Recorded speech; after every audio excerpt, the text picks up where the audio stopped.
سلام، این یه ویدیو یوتیوب نیست، یه تجربه شخصی و واقعیه. من مهرادم، خیلی خوش اومدید به کانال مهرادیار. Working on a weekend like usual. Way off in the deep end like usual. Niggas swear they passed us, they doing too much. Haven't done my taxes, I'm too turned up. Virgil got a paddock on my wrist going nuts. Niggas caught me slipping once, okay, so what? Someone hit your block up, I tell you if it was us. Man, a house in Rosewood, this shit too plush. سلام.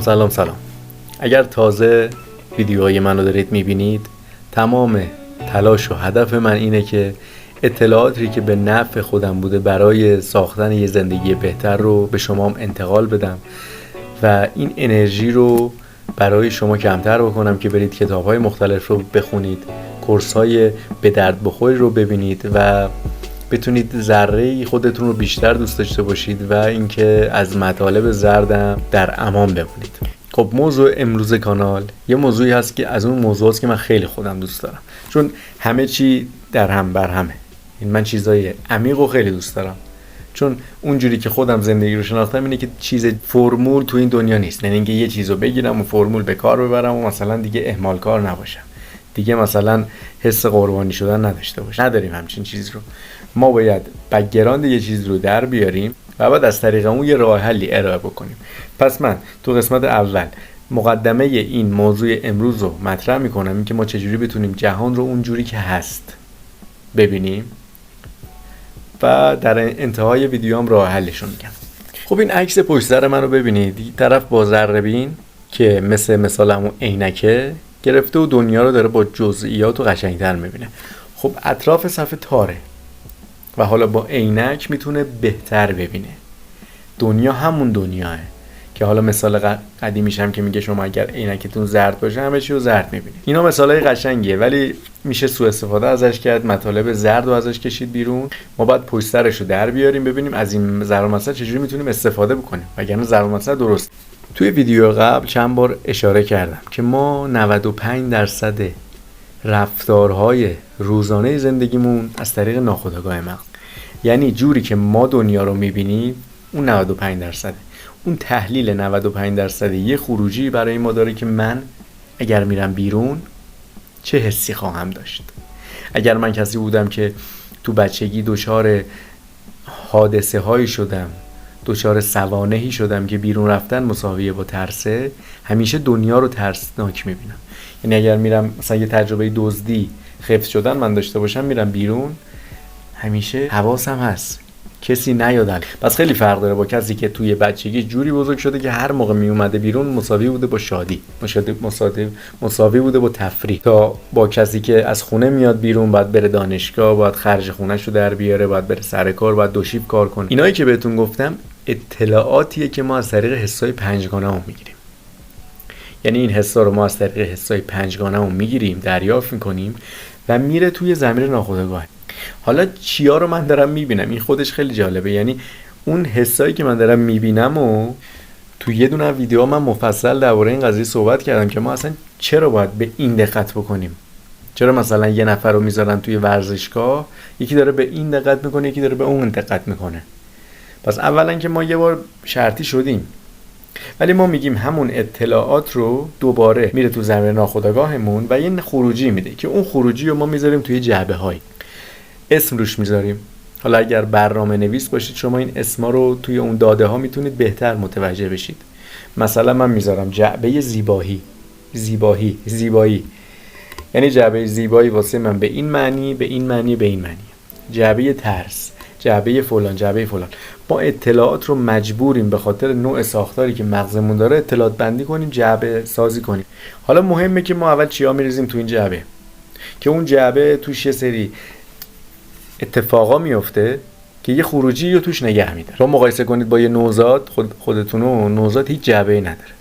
برای همین انقدر آزاده، برای همین انقدر رهاه. حالا این رهایی خیلی موقعا به ضرر آدم تموم میشه. ما خطر داریم تو این دنیا، نمیتونیم ذهنمون رو ببندیم و بگیم رها باشیم، ولی اون رهایی باعث میشه خلاقیت باشه، باعث میشه ایده های جدید باشه، باعث میشه شادی باشه. یعنی بچه گریه میکنه ولی لبخندم میزنه. شما همون قدری که گریه میکنید تو روز لبخندم میزنید، چون جعبه هایی دارید جعبه‌های منع کننده دارید، یعنی میگید گریه نکن. حالا مثلا توی کشور ایران میگن مرد نباید گریه کنه. من یه جعبه‌ای بهم وارد شده از طریق آموزش پرورش، از طریق جامعه، از طریق پدر مادر. گریه مرد تو اون جعبه منع شده هاست. پس من یه جوری رفتار میکنم، دنیا رو دارم یه جور دیگه میبینم با یه خارجی که میاد بروز میکنه، با خارجی که میاد مثلا گریه میکنه همون مردش. تنها تفاوت اینه اون جعبه رو نداره. پس الان باید متوجه بشید که این جعبه ساختنه قسمتیش دست ماه. اگر جعبه ساخته شده من باید توانایی داشته باشم برم جعبه رو باز کنم ببینم چه چرت و پرتایی تو این هست. دنبال راه حل الان نباشید، داریم توضیح میدیم که چه جوری ما به این جعبه برسیم. خب همون جوری که ما جعبه‌های موضوعات مختلف رو تو مغز داریم، جعبه‌های کاتگوری‌های مختلف هم داریم. یعنی مثلا زیبایی از نظر دین، زیبایی از نظر پدر و مادر، زیبایی از نظر جامعه. مثلا زیبایی از نظر دین اینه که به پدر و مادر خب نیکی کنید. زیبایی از نظر پدر و مادر اینه که یه دکتر مهندسی بشید، بیمه داشته باشید. میدونید هر چیزی یه جعبه واسه خودش داره. پس اگر کسی که دیندار با یه فرد غیر مذهبی میره بیرون، اون داره یه زیبایی رو میبینه، شما هم دارید یه زیبایی رو میبینید. ولی نکته مهم اینه جفت اونا یک جعبه‌ای به نام زیبایی براشون تعریف شده. ما میخوایم به این برسیم.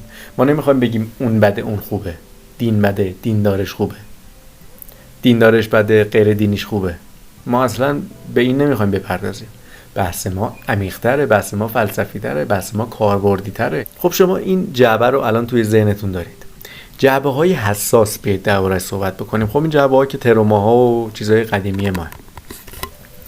جعبه‌های حساس کدوما؟ جعبه‌های حساس اونهایی هستند که دارید ساختار ضمیر ناخودآگاهتون رو عوض میکنید. یعنی من دارم یه عادت جدیدی رو واسه خودم خلق میکنم. من توی یک خانواده فقیر به دنیا آمدم، الان دارم عادات افراد پولدار رو تو اون جعبه میریزم. حواسمون باید باشه.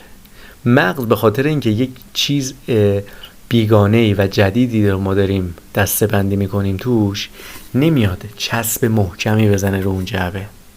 جعبه بازه. خب این جعبه اگر باز باشه چه اتفاقی میفته؟ اگر شما برید و بیرون و این جعبه هاتون رو به افراد مختلف نشون بدید، خیلی راحت میتونن دیتاهای خودشون رو توش بریزن و خیلی راحت دیتاهای شما رو بردارن. یعنی مثلا شما دارید درباره مثلا ارتباط خوب، چون میگم من درباره پول صحبت نمی‌کنم تو ویدیو، چون پول موضوع حساسیه که اون داستانه زرد میاد توش. درباره رابطه اگر بخوایم صحبت کنیم اینه که من دارم تلاش میکنم کورسای خیلی زیادی رو میبینم که رابطه خیلی دارم زندگیمو تغییر میدم. یکی میاد جعبه چسبش هنوز خشک نشده، میاد میگه بابا این چه کاریه داره میکنی، رابطه چیه بابا، فلان داغون کرد. پس شما باید مراقب جعبه های جدیدتون باشید، مراقب دیتا های جدیدتون باشید.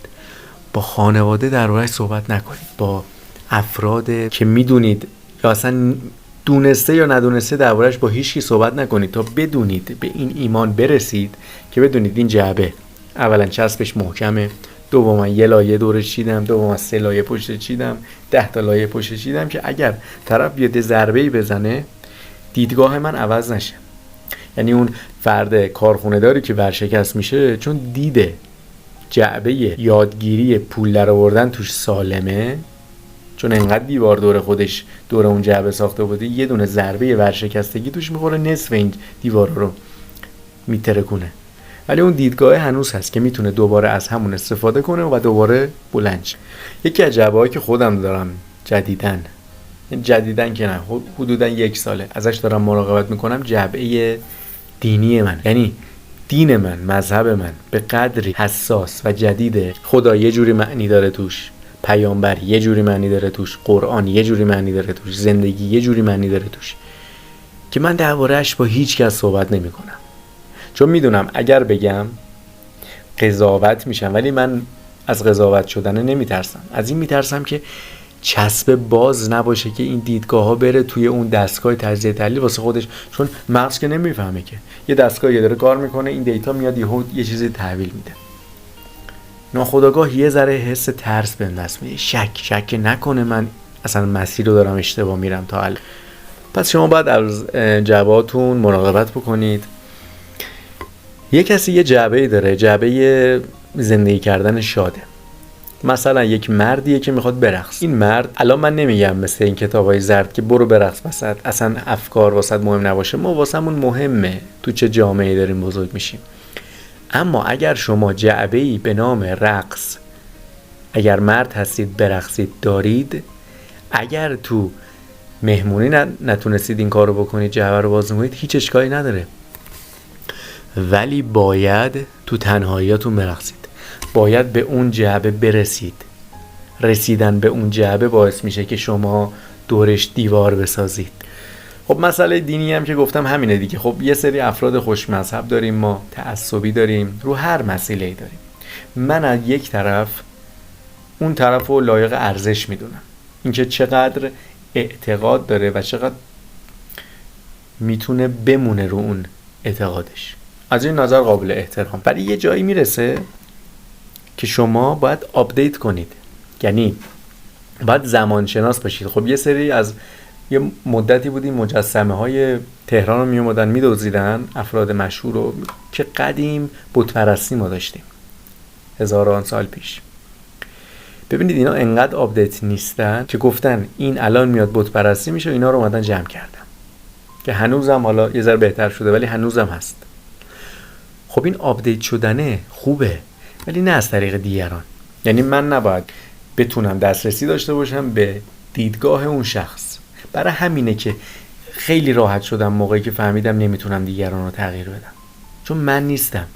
اون خودش باید نسبت به اتفاقایی که تو زندگیش میفته، بدیایی که از این دیدگاه به دست میاره، اتفاقای ناگوار، بتونه بره جعبه رو باز کنه تا بفهمه چه آشغالی اون تو الان هست.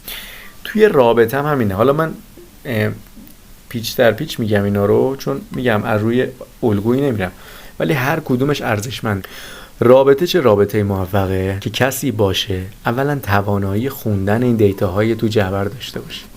یعنی اگر من زیبایی همسرم رو میرم جعبه‌شو رو باز میکنم، که جعبه‌شو رو باز میکنم همون دیدگاهایی که داره نسبت به زندگی رو دارم میگم دیگه، برم جعبه‌شو رو باز میکنم میتونم بخونم. اگه بتونم بخونم میگم چقدر خوب میبینی تو زندگی رو. قضاوتش نکردم، تحقیرش نکردم، راه حل بهش ندادم، فقط چون توانایی خوندنشو داشتم تونستم که باهاش یه رابطه خوبی رو ادامه بدم. خب این مسلما خود اون پارتنر تشخیص داده که من توانایی خوندن جوابشو دارم. برای همین افراد نزدیک ما باید بدونیم برای کی باید جوابمون رو باز کنیم. طرف 2 ماه میره تو رابطه، 1 ماه میره تو رابطه، 1 هفته میره تو رابطه، اصلا روز جلسه اول دیت من اینجوریم، من این مشکلات رو کشیدم، من پدر مادرم منو میزد. جعبه رو باز کردی واسه طرف، حالا اگر ضرری هم واسه خودت نداشته باشی که خب اون جلسه اول که اصلا فایده‌ای واسط نداره. 99% این دیتا شکست میخوره. خب همه اینا رو ما گفتیم. این دیتاهایی که از طریق حواس پنجگانه میگیریم چجوری میره تو مغز؟ همیشه سعی میکنم من تصویرسازی بگم که بهتر شما متوجه بشید. ما یه چیز داریم، اثر لنگر انداختن. مغز به دیتاهای لنگر میندازه که اولین دیتاهاش بوده. یعنی ما برای همین همه چی رو میریم توی کودکی میبینیم، چون هنوز ما لنگرمون اونجاست. اگر مثلا دایی من اومده به من گفته که هیچ رابطه‌ای به درد نمیخوره تو بچگی، لنگر من هنوز اونجاست. چجوری میتونم این لنگرها رو بردارم بندازم یه جای دیگه، یه جایی که دیگه میخوام به اونجا بچسبه؟ لنگر رو بندازم به اینکه رابطه ها خوبه، به اینکه ثروت رو میشه در آورد. اول این چیز اینه که شرطی ها رو ما باید بذاریم کنار. شرطی ها رو حالا چجوری میتونیم بذاریم کنار؟ هر چیزی لفظیش قشنگه، بذاریم کنار. چجوری میتونیم بذاریم کنار؟ بعد اول جای اون جعبه های پر شده رو خالی کنیم. چجوری باید خالی کنیم؟ یه آزمایشی میگم، برید تست کنید، به شدت جواب میده. برای من خیلی جواب داد. فرض کنید شما 2 تا شدید، یه مهراد الان، یه مهرادی که یه قدم از من جلوتره و دنبال آپدیت کردن این تغییر ساختار مغز میره.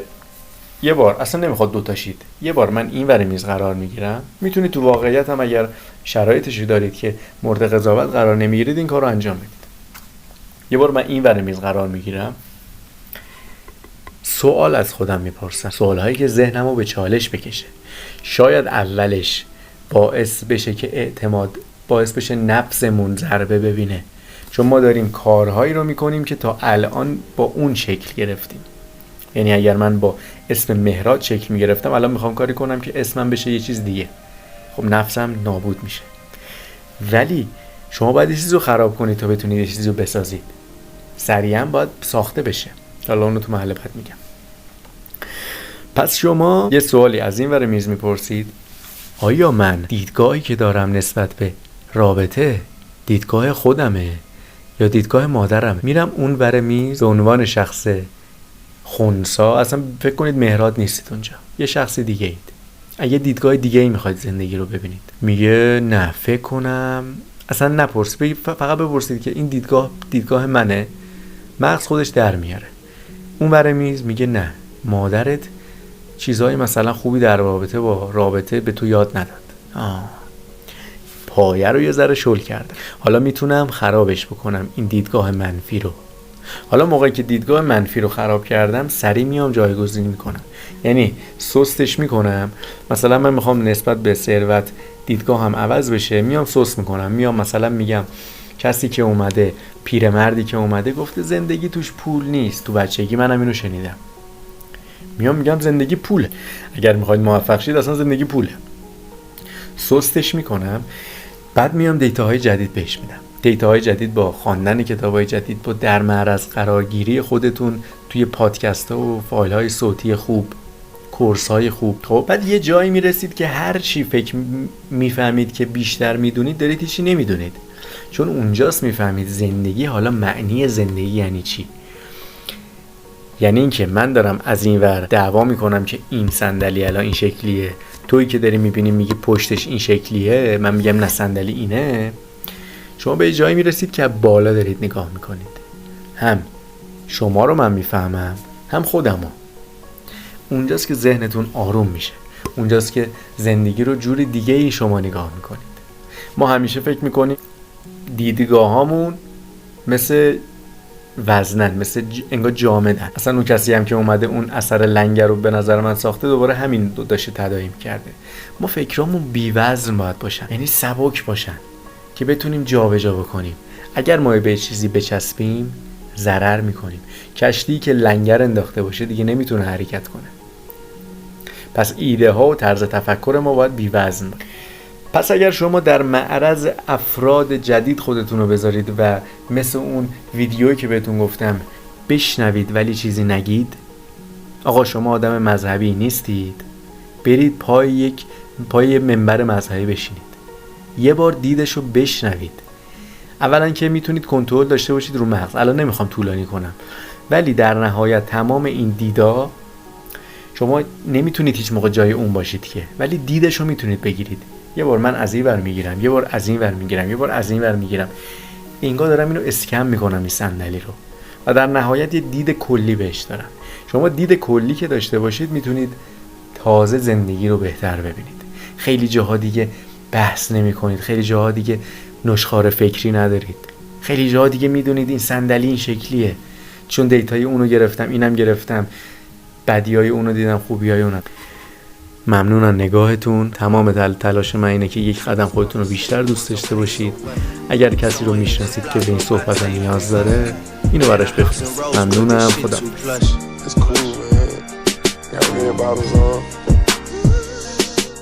Life is good.